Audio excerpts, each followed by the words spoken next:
Come, Holy Spirit, fill the hearts of your faithful and kindle in us the fire of your love.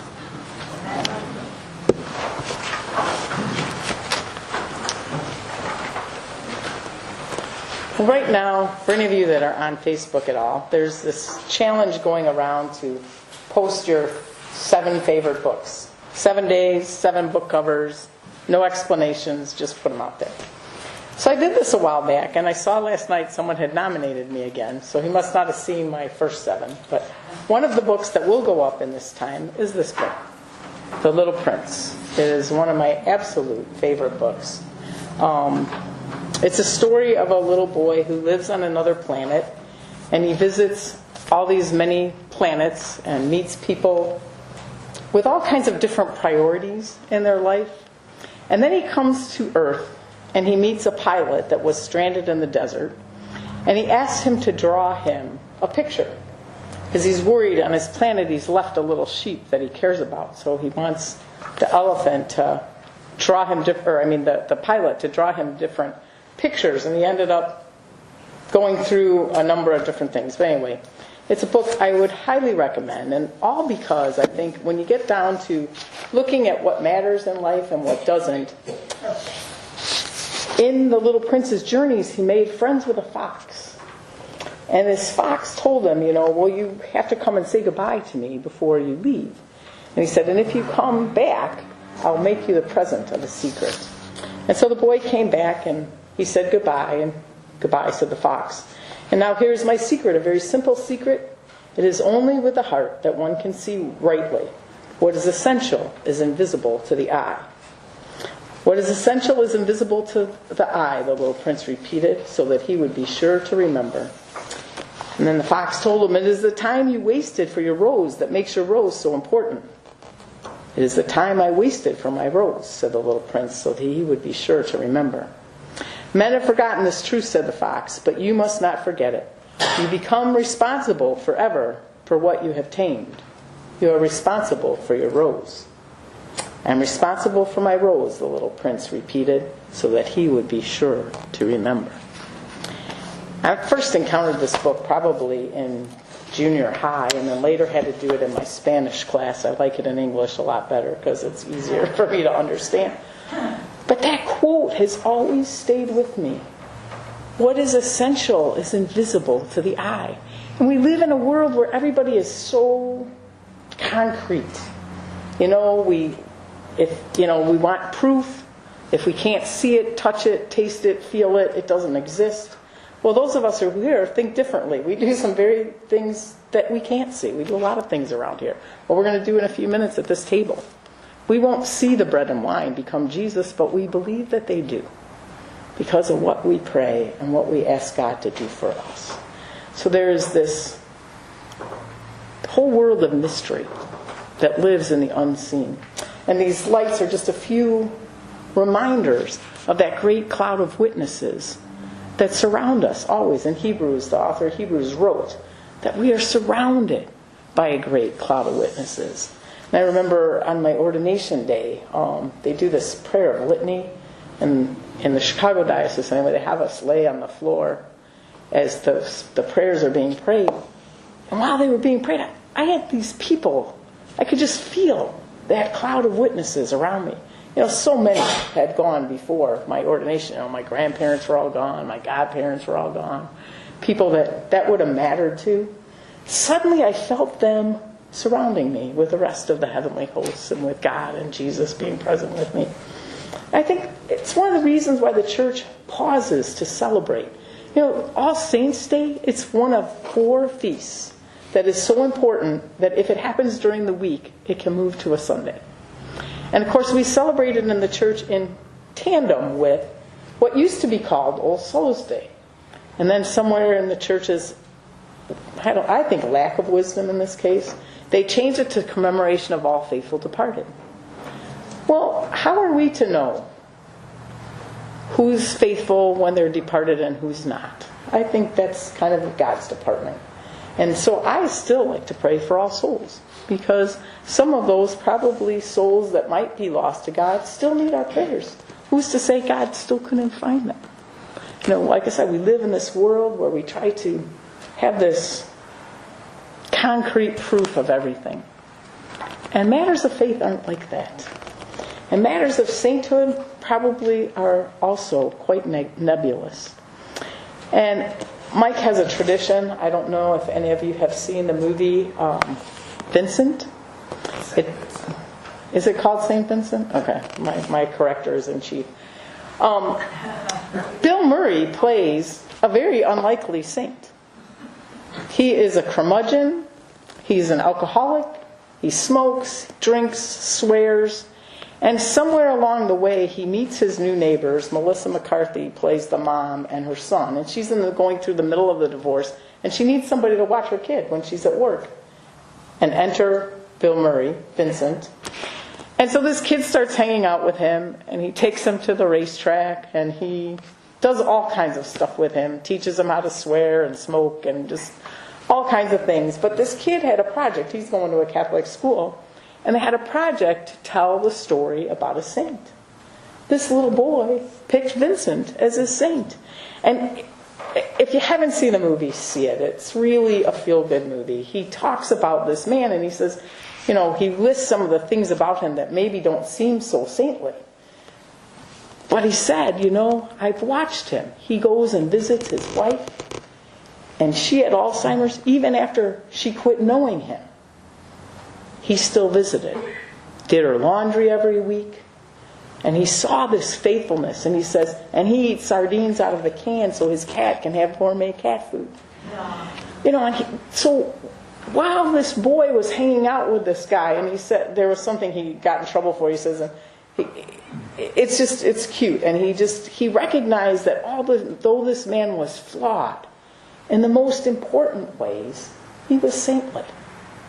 We're all flawed.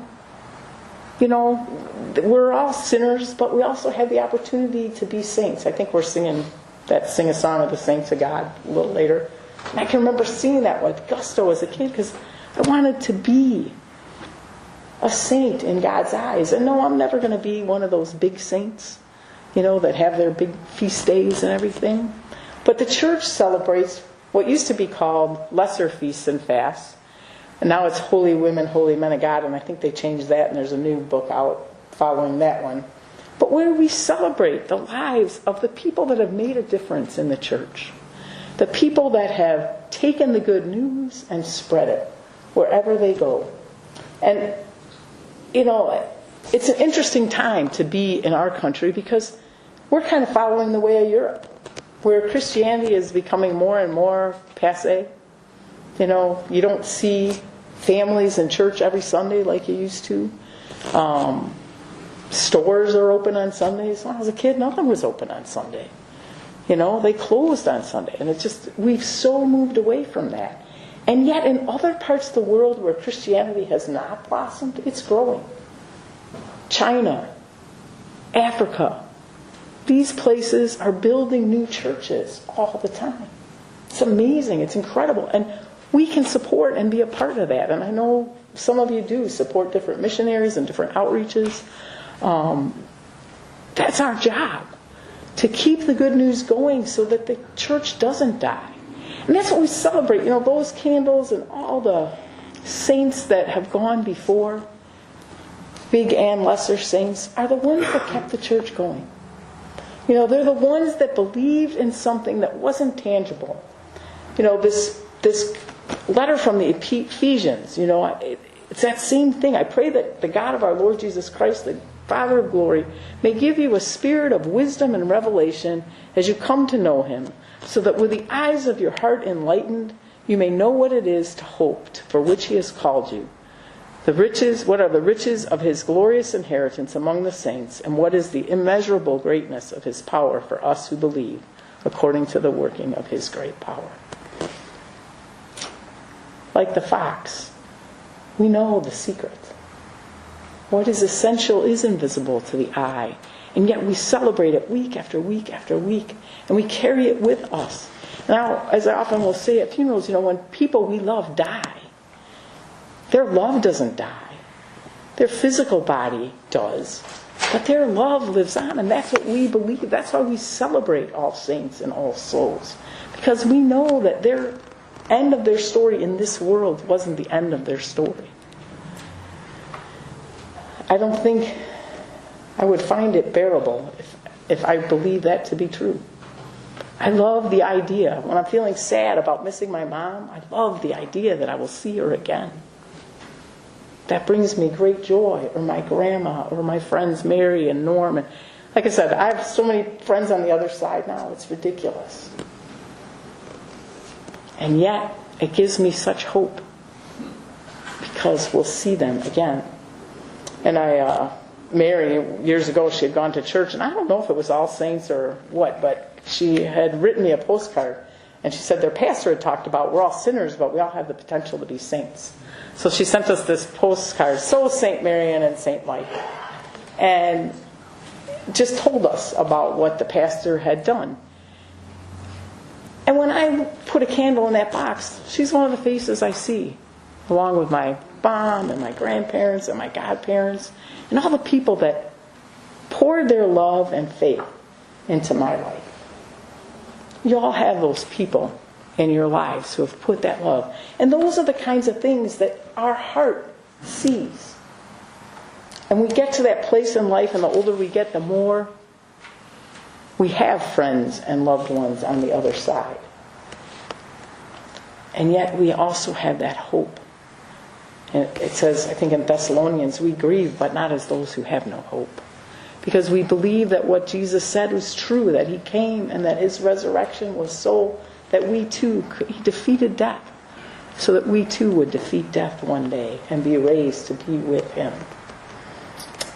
And as I was thinking about saints, I always think about my mom, because she really was such a good-hearted person. And my dad shared this reading at her funeral. And so, of course, I thought of this late last night and called my dad. I said, Dad, do you have that quote from Mom? And he's like, and he was watching a show, and I interrupted him. And I'm like, this was not a good idea. He's like, you're just like me. You leave everything to the last minute. Like, sorry, Dad, I am. But he dug up the quote, did a screenshot, and sent it to me. And it's a little reading. It says, why were the saints saints? Because they were cheerful when it was difficult to be cheerful. Patient when it was difficult to be patient. And because they pushed on when they wanted to stand still, and kept still when they wanted to talk. And because they were agreeable when they wanted to be disagreeable. That's what makes a saint a saint. And I remember him saying that about my mom, and it was like, that's what it's always been. Just people living their lives faithfully. Most of us are not going to be the kind of saints that get a red letter day. Thankfully, because the red letter day saints usually have been martyred for their faith. But we might be the kind of saint that somebody's going to light a candle for someday, because we've made a difference in their lives by the way we've lived our life. We have the opportunity to share God's love, to know with the wisdom of our heart where God lives, that love is the most important thing. That of all the things we do in this world, if we do it with love, it will be done well. This world is broken and messy and complicated, and it needs us. It needs the church. It needs even curmudgeons like the character Vincent in this movie that are just willing to set aside their own life a little bit to make someone else's life a little better. Who is in your spirit? And I confessed this week. I have this guy who's been calling me from the state hospital. I went to see him before vacation. He's been calling me since I've been back, and I need to get over there again because I guess he's going to be moved. And I confess, half the time he calls, I just decline and let it go to voicemail and figure I can get back to him later. And it's one of the hardest parts of the job, because people that are desperate and hurting and looking for hope or money or whatever look to the church. And sometimes I represent that very well, and sometimes I really struggle. And this guy has been a struggle for me. And yet, I brought him over. He wanted a prayer book and a hymnal, but the hymnals are hard-covered, so I couldn't bring him a hymnal because they can't have hard-covered books over there. It's not simple. But it's not that hard either. And the last time I came, I didn't have any money on me, and they have vending machines, so I could have bought him treats, but I didn't have money with me. So the next time I got to go with a pile of quarters so he can get some stuff from the sack machine. It's not that hard. Like I said, we do not have to be big saints, but we can, like Mother Teresa said, we don't have to do great deeds. We just have to do small deeds with great love. That's the stuff that makes a saint. And like I said, I got a long way to go. I feel more like the sinner than the saint. And yet I know God has hope for me. One of the readings in one of the saint books I have, it talks about the commemoration of all the faithful departed. And it says, God, the New Testament makes no distinction between saints and souls. It says it rather refers to all Christians as saints, stressing the fact that salvation is a gift from God and that none of us earns a special place in His kingdom by our good deeds. This is a good time to remember the unspectacular children of God, those whose Christian witness may have been weak or faltering, but who are still very dear and important to God and us. That is what we remember this day. All souls, all saints, the faithful departed, and the unfaithful departed. Because we're all in need of God's grace and glory. So as we gather this day to remember those who have touched our lives, may we leave here thinking of ways that we can touch the lives of others. Amen.